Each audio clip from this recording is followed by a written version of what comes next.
Et bienvenue dans la chaîne Mathématiques Science. Aujourd'hui, je vais présenter et expliquer une nouvelle vidéo qui est dans la continuité, on va dire, des révisions du programme de seconde concernant donc les équations de droite. Et là, on va s'intéresser cette fois-ci au tracé d'une droite à l'aide d'une équation cartésienne. Alors donc, l'équation cartésienne de celle-ci est juste devant vous, hein, regardez. Voilà, donc on demande de tracer la droite D ayant cette équation cartésienne.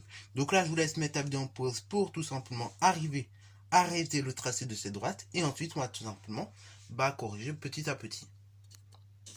Sur ce donc, correction. Alors donc, ici, on va voir comment on peut tracer une droite avec une équation cartésienne.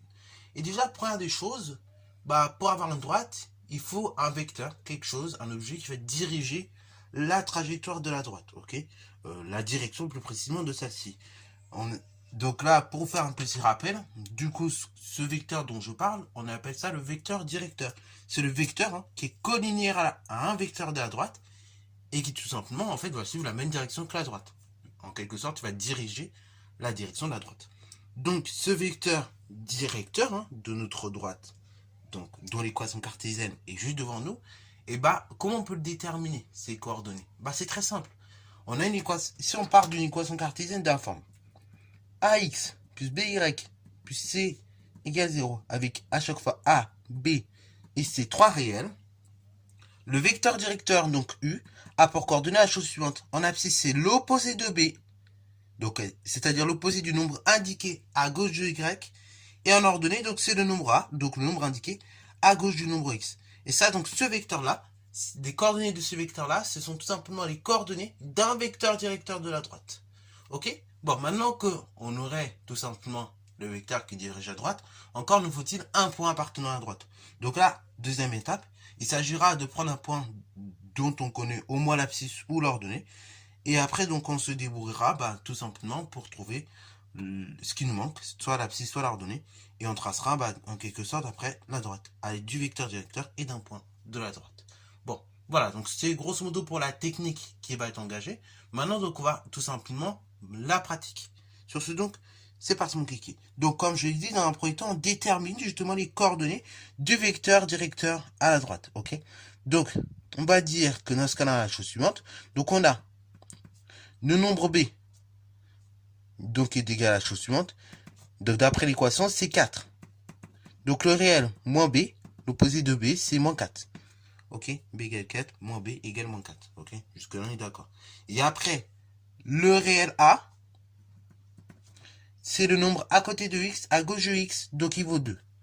Donc, conclusion, le vecteur U de coordonnées, donc en abscisse, on a dit moins B, c'est-à-dire moins 4, et en ordonnée, donc le nombre A, c'est-à-dire 2, est un vecteur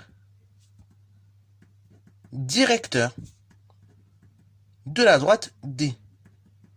Ok, donc c'est un vecteur directeur de D. Première des choses, j'ai déterminé un vecteur directeur de la droite. Deuxième chose, tout simplement, il faut que je me positionne en un point. Donc je connais l'abscisse ou l'ordonnée.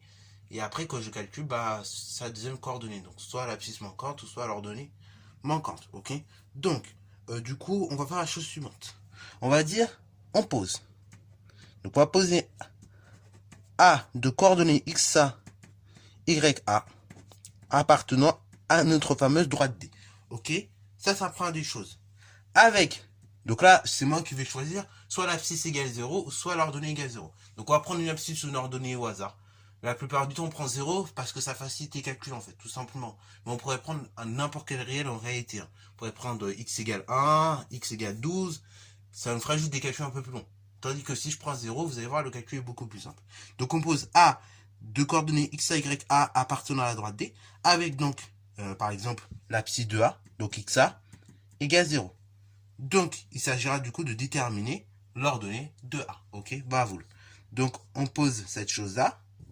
Donc, maintenant, cela équivaut à dire, donc si A de coordonnées XA, YA appartient à D, cela équivaut à dire qu'on a cette équation cartésienne de la droite, donc je vais la recopier, 2xa plus 4 YA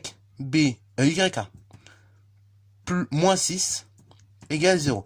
Donc ça veut dire qu'on a cette équation de droite qui est vérifiée. Or, justement, xa, on a dit tout à l'heure, égale 0. Ainsi, on a la chose suivante. Ainsi, donc, on a, donc là, toujours équivalence. 2 multiplié par 0, plus 4 multiplié par YK, moins 6 égale 0.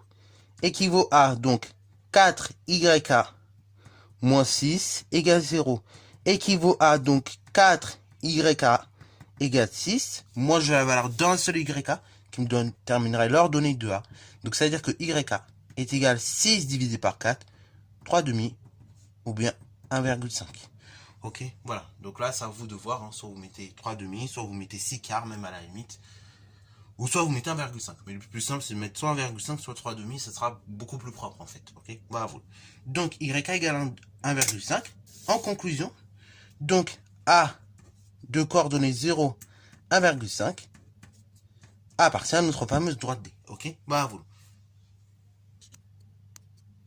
Donc là, encore une fois, on peut vraiment choisir ce que l'on veut, en fait. Hein. Ok, voilà. C'est-à-dire que j'aurais pu très bien prendre YK égale 0. Et donc, j'aurais fait exactement le même calcul, sauf qu'à la place d'obtenir la valeur d'YK, j'aurais obtenu la valeur de X1, qui est l'abscisse de A. Ou j'aurais pu très bien prendre, donc XA égale un autre nombre que 0. Ou YK égale un autre nombre que 0. En fait, je prends 0 tout simplement pour me faciliter les calculs, encore une fois. Je vous l'ai dit. Ok. Bon, alors du coup, bah maintenant j'ai un point. Maintenant que j'ai les coordonnées d'un vecteur directeur de la droite, je vous propose de tracer le repère. Et après, donc, notre droite d'équation cartésienne. Donc, on a dit 2x plus 4y moins 6 égale 0. Donc, voilà mon repère. Alors, il est très simple, hein, encore une fois, mais c'est juste pour bien comprendre les choses. Donc, dans un premier temps, bah, on n'a pas déterminé les coordonnées du point A pour rien, puisque c'est à partir du point A qu'on va démarrer la construction. Donc, je vais placer mon point A, dont les coordonnées sont 0 en abscisse et 1,5 en ordonnée. Donc 1,5, il est quelque part ici. Voilà, donc ici, c'est notre point A. Maintenant, deuxième étape consiste à justement placer notre vecteur directeur. Donc on a dit en abscisse c'était égal à moins 4 et en ordonnée égal à 2. Donc moins 4 en abscisse, ça veut dire que je vais tout simplement aller à la gauche, vers la gauche de moins 4. Ok. Donc là, du coup, on a 0, moins 1, moins 2, moins 3 et moins 4. Donc moins 4, on arrive quelque part ici. Mais on a dit qu'en ordonnée, notre vecteur, et bah, il valait 2, ok, en ordonnée. Donc là, j'ai 1,5, ici 2,5, ici 3,5, donc ça fait 2. Et donc, là, j'ai l'extrémité de mon vecteur. Donc, du coup, ça fait que là, je déplace de moins 4. Hein, je fais 4 pas vers la gauche. Donc, je me déplace de moins 4. Et en ordonnée, je monte de 2. Donc, mon vecteur directeur va plutôt aller dans ce sens-là, ok. Et faites bien attention à bien le tracer, ce fameux vecteur directeur, hein, qu'il aille bien dans le bon sens. Donc ça, c'est le vecteur U. Et en fait, j'ai un point, j'ai un vecteur directeur. Bah après, il suffit juste de prolonger hein, l'ensemble pour avoir le tracé de la droite. Voilà, tout simplement en fait. Et là, donc j'ai tracé ma droite avec l'équation cartésienne qui était la suivante. Hein. Voilà.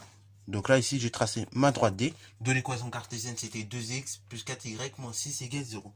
Et voilà. Donc, comment on trace une droite à l'aide d'une équation cartésienne. Donc, vous avez vu, c'est pas forcément très compliqué. C'est juste, il y a toute une méthode de rédaction finalement.